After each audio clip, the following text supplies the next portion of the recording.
शारदीय नवरात्रि की मंगल कामनाओं के साथ सभी भक्तों का मेरे भक्ति चैनल अर्पण म्यूज़िक में स्वागत है। आज के इस वीडियो में हम माँ दुर्गा के 9 रूपों की जानकारी के साथ नवरात्र कथा का भी श्रवण करेंगे। इस वर्ष शारदीय नवरात्रि 15 अक्टूबर 2023 से 24 अक्टूबर 2023 तक है। घट स्थापना का मुहूर्त सुबह 6:28 से दोपहर 12:35 तक है और अभिजीत मुहूर्त सुबह 11:44 से दोपहर 12:30 तक है। नवशक्तिभिः संयुक्तं नवरात्रं तदुच्यते, एकैव देवदेवेशी नवधा परितिष्ठिता। अर्थात नवरात्र नव शक्तियों से संयुक्त है। इसकी एक एक तिथि को एक एक शक्ति के पूजन का विधान है। मार्कंडेय पुराण में इन सब शक्तियों का नामकरण इस प्रकार किया गया है।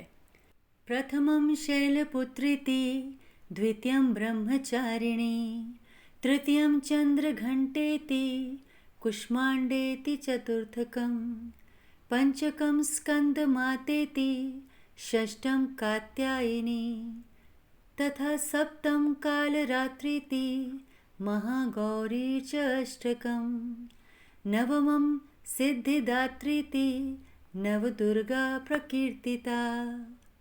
इस प्रकार नवरात्र के 9 दिनों में उपरोक्त नव दुर्गाओं की आराधना होती है। प्रमुख चैत्र और अश्विनी मास के नवरात्र हैं।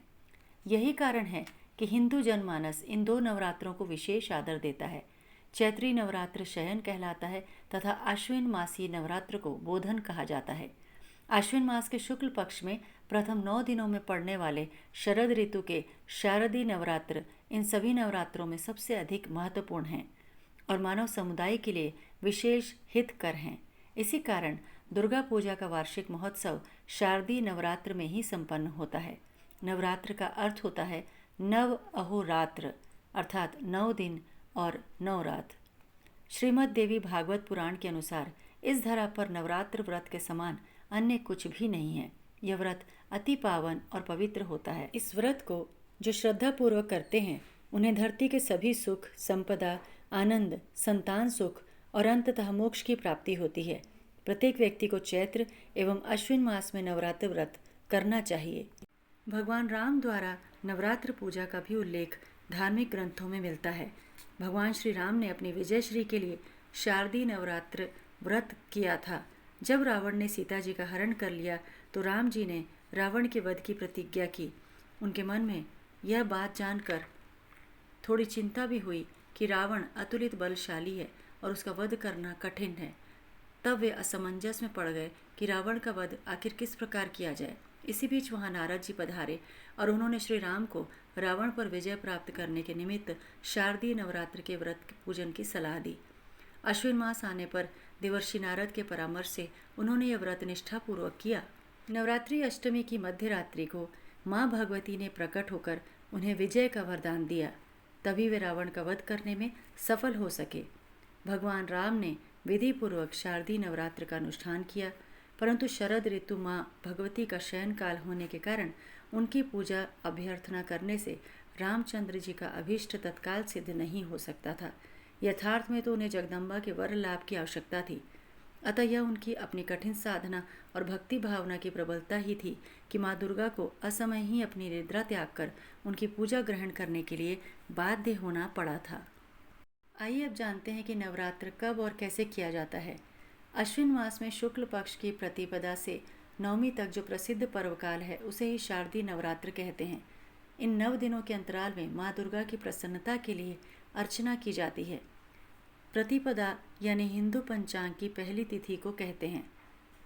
प्रतिपदा यदि अमावस्या युक्त हो तो उस दिन व्रत का अनुष्ठान आरंभ नहीं किया जाता, बल्कि द्वितीया युक्त प्रतिपदा ही इसके लिए प्रशस्त है। अमावस्या से संबंधित प्रतिपदा नवरात्र पूजन के शुभारंभ के लिए निषिद्ध होती है।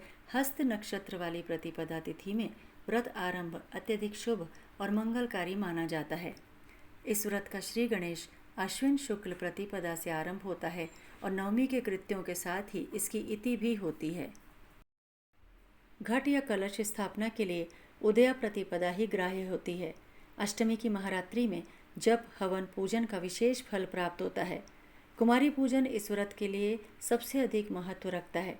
चूँकि कुमारी कन्याएं माँ का ही प्रत्यक्ष रूप हैं, अतः इसकी आराधना से धर्म, काम और मोक्ष की प्राप्ति होती है। इसके लिए 2 वर्ष की आयु से लेकर 10 वर्ष की आयु वाली कन्याएं पूजन योग्य मानी जाती हैं। श्री दुर्गा नवरात्र व्रत कथा। व्रत की विधि इस प्रकार है। इस व्रत में उपवास, फलाहार आदि का कोई विशेष कठिन नियम तो नहीं है। प्रातःकाल उठकर स्नान करके मंदिर में जाकर या घर पर ही नवरात्रों में दुर्गा जी का ध्यान करके कथा पढ़नी चाहिए।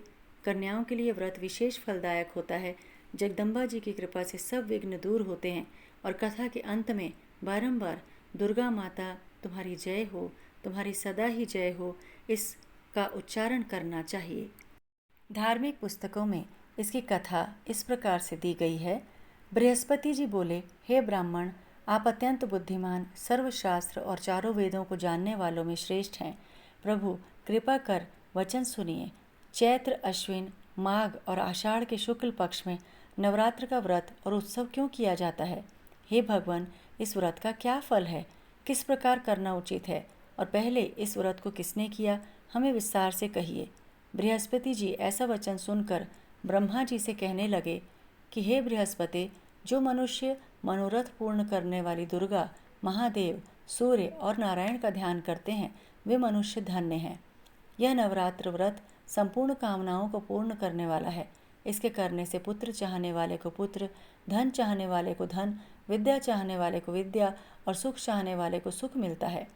इस व्रत के करने से रोगी मनुष्य का रोग दूर हो जाता है और कारागार में बंदी हुआ मनुष्य बंधन से छूट जाता है। मनुष्य की सारी आपत्तियां दूर हो जाती हैं और घर में संपत्तियां आकर उपस्थित हो जाती हैं। वंध्या और काकवंध्या को भी इस व्रत के करने से पुत्र पैदा हो जाता है। समस्त पापों को दूर करने वाले इस व्रत के करने से ऐसा कौन सा मनोरथ है जो सिद्ध नहीं होता? यदि इस व्रत को करने वाला मनुष्य सारे दिन का उपवास न कर सके तो एक समय भोजन करे और उस दिन बंधु बांधवों के सहित नवरात्र व्रत की कथा श्रवण करे। हे बृहस्पति, जिसने पहले इस महाव्रत को किया उसका इतिहास मैं तुम्हें सुनाता हूँ।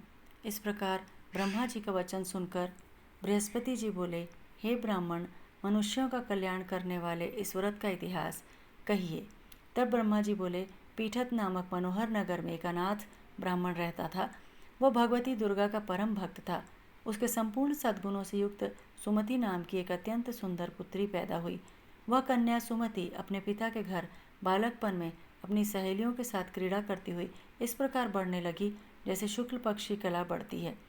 उसके पिता प्रतिदिन जब दुर्गा जी की पूजा और होम किया करते थे तो वह उस समय भी वहाँ नियम से उपस्थित होती थी। एक दिन वह सुमति अपनी सखियों के साथ खेलने लग गई और भगवती के पूजन में उपस्थित नहीं हुई। उसके पिता को पुत्री की ऐसी असावधानी देखकर क्रोध आया और पुत्री से कहा, हे दुष्ट पुत्री, आज प्रभात से तूने भगवती की पूजन नहीं किया, इस कारण मैं किसी कुष्ठी और दरिद्री के साथ तेरा विवाह कर दूंगा। इस प्रकार क्रोध से भरे पिता का वचन सुनकर सुमति को बड़ा दुख हुआ। वह पिता से कहने लगी, हे पिताजी, मैं आपकी कन्या हूँ, मैं सब तरह से आपके अधीन हूँ।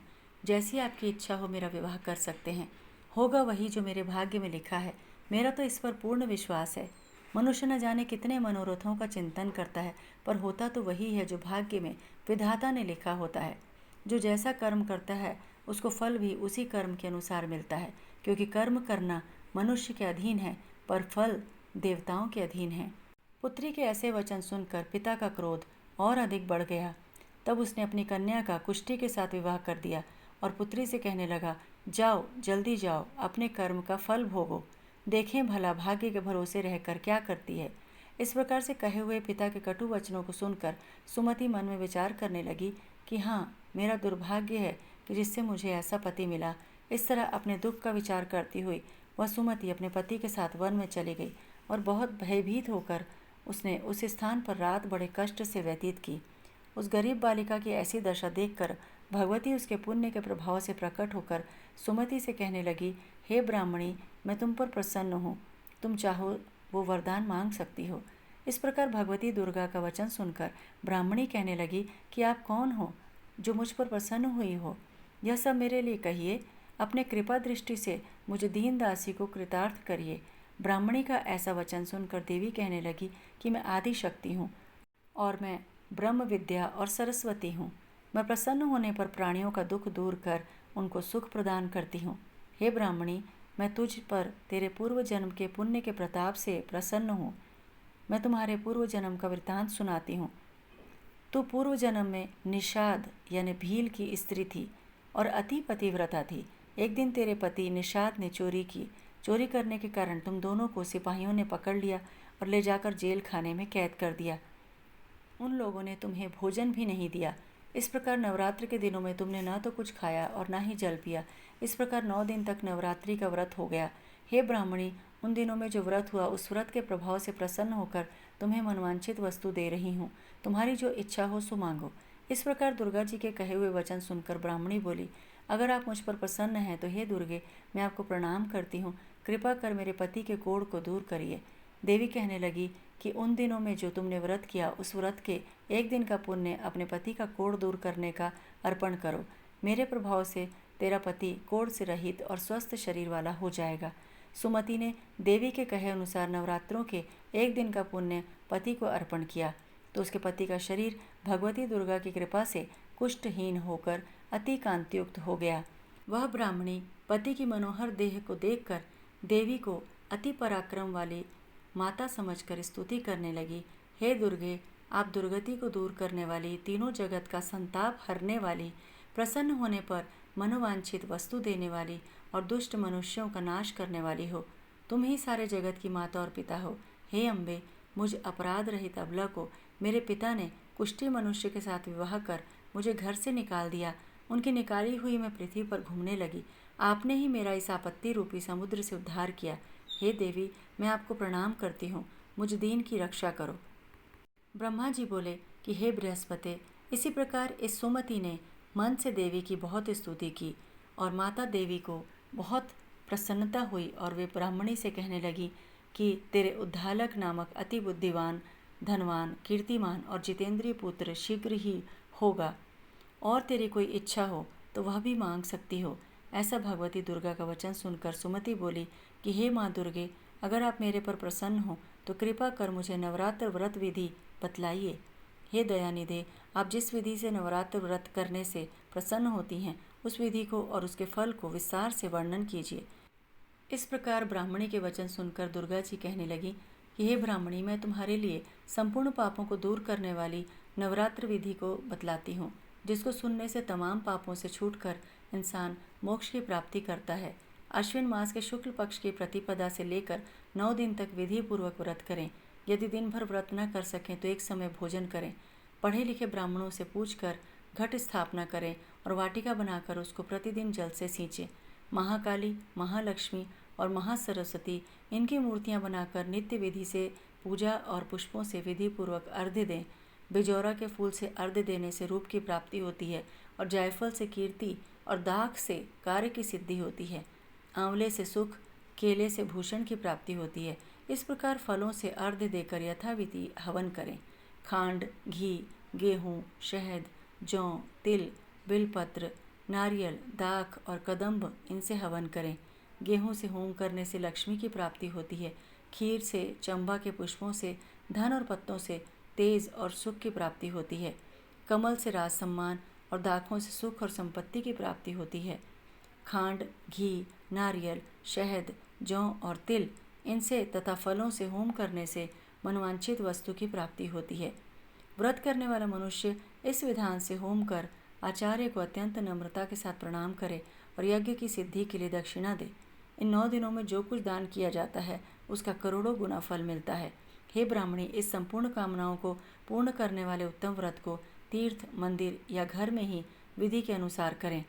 ब्रह्मा जी बोले कि हे बृहस्पति, इस प्रकार ब्राह्मणी को व्रत की विधि और फल बताकर देवी अंतर ध्यान हो गई। जो पुरुष या स्त्री इस व्रत को भक्तिपूर्वक करता है वह इस लोक में सुख पाकर अंत में दुर्लभ मोक्ष को प्राप्त करता है। हे बृहस्पति, यह दुर्लभ व्रत का महात्म मैंने तुम्हारे लिए बतलाया है। हे बृहस्पति, तुमने सब प्राणियों के हित करने वाले इस अलौकिक व्रत को पूछा, इसलिए तुम धन्य हो। यह भगवती शक्ति संपूर्ण लोकों की पालन करने वाली है। इस महादेवी के अनंत प्रभावों को कौन जान सकता है। इस कथा के बाद आरती आदि करके माता जी को भोग लगाया जाता है और प्रसाद का वितरण किया जाता है। आशा है आपको ये जानकारी अच्छी लगी होगी और अन्य जानकारियाँ लेके अगले वीडियो में फिर मुलाकात होगी। धन्यवाद।